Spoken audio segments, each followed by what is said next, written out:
This is Grandma reading to her grandchildren. This book is called The Relatives Came by Cynthia Ryland, illustrated by Stephen Gamble. And it has a Caldecott on her.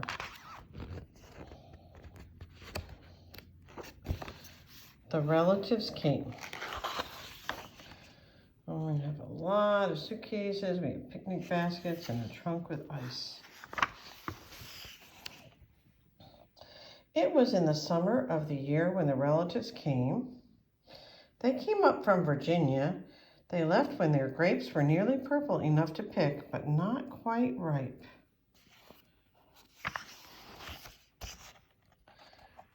They had an old station wagon that smelled like a real car, and in it they put an ice chest full of soda pop and some boxes and crackers and some bologna sandwiches. And up they came for Virginia. They left at 4 in the morning when it was still dark, even before the birds were awake.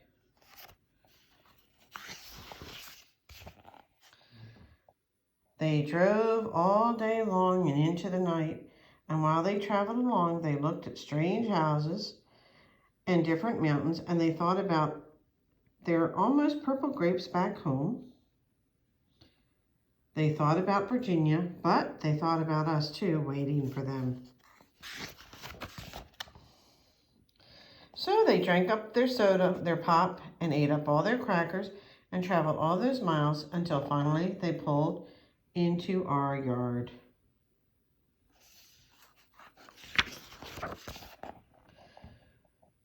Then it was hugging time, talk and hugging. Those relatives just passed us all around their car, pulling us against their wrinkled Virginia clothes, crying sometimes. They hugged us for hours. Then it was into the house, and so much laughing and shining faces and hugging in the doorways.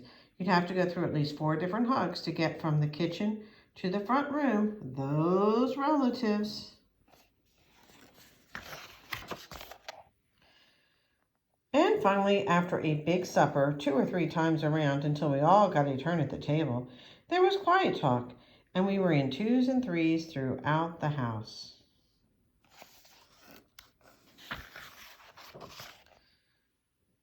The relatives weren't particular about beds, which was good since there weren't any extras, so a few squeezed in with us, and the rest slept on the floor with their arms thrown over the closest person, or some with an arm across one person and a leg across another. It was different going to sleep with all that new breathing in the house. The relatives stayed for weeks and weeks. They helped us tend the garden, and they fixed any broken things they could find.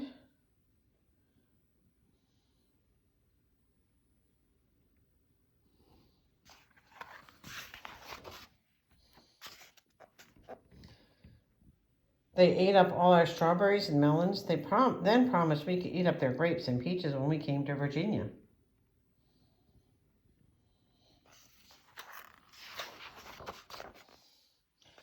But none of us thought about Virginia much. We were so busy hugging and eating and breathing together.